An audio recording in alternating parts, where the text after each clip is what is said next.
ট্রাম্পের জন্য ইসরায়েলের উপহার হিসেবে হিজবুল্লাহর যুদ্ধবিরতি মধ্যপ্রাচ্যে এক নতুন মোড় ঘুরিয়েছে। ইসরায়েলের লেবাননের ভেতরে কোনো অভিযান চালাতে পারবে না, এই শর্তে হিজবুল্লাহ সাময়িক যুদ্ধবিরতিতে রাজি। আর এই সংবাদটি নিশ্চিত করেছে হিজবুল্লাহর এক গোপন সূত্র। সম্প্রতি ডোনাল্ড ট্রাম্প ও জ্যারেড কুশনারকে ইসরায়েলের প্রধানমন্ত্রী বেনিয়ামিন নেতানিয়াহুর ঘনিষ্ঠ এক উপদেষ্টা জানিয়েছেন, ইসরায়েল দ্রুত লেবাননে যুদ্ধবিরতির চুক্তি করতে চায়। এই উদ্যোগটি ট্রাম্পের জন্য একটি বিদেশ নীতি সফলতা হিসেবে তুলে ধরার উদ্দেশ্যে নেওয়া হয়েছে বলে জানান ইসরায়েলের কয়েকজন কর্মকর্তা।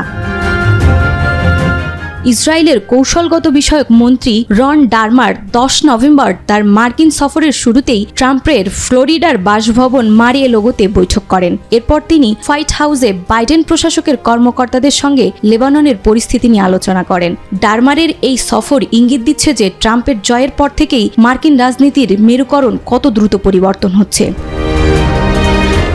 ক্ষমতা হাতে নিয়ে ট্রাম্প বলেন তিনি মধ্যপ্রাচ্যের যুদ্ধগুলো বন্ধ করতে চান। গত মাসে নেতানিয়াহুকে একটি ফোন কলে তিনি আরও বলেন, হিজবুল্লাহ ও হামাসের বিরুদ্ধে যা করার দরকার তা করুন। সেই সাথে একজন ইসরায়েলি কর্মকর্তার মতে নেতানিয়াহু নিয়মিত ট্রাম্পের সঙ্গে যোগাযোগ রেখেছেন। এছাড়া নেতানিয়াহুর মন্ত্রী রন ডারমার ট্রাম্পের জামাতা জ্যারেড কুশনারের সঙ্গেও যোগাযোগ রেখেছেন। তবে নেতানিয়াহু, ট্রাম্প এবং কুশনারের মুখপাত্ররা এই বিষয়ে সরাসরি কোনো মন্তব্য করতে অস্বীকৃতি জানিয়েছে।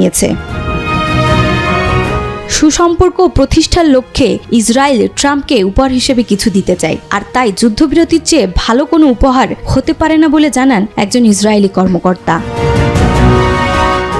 নেতানিয়াহুর কৌশলগত এই প্রস্তুতি ও ট্রাম্পের সঙ্গে ঘনিষ্ঠ যোগাযোগ ইঙ্গিত দিচ্ছে যে ইসরায়েলের রাজনৈতিক ও কূটনৈতিক অগ্রগতির জন্য তিনি মার্কিন প্রশাসনের ভবিষ্যৎ পরিবর্তনের সুযোগ কাজে লাগাতে পারে।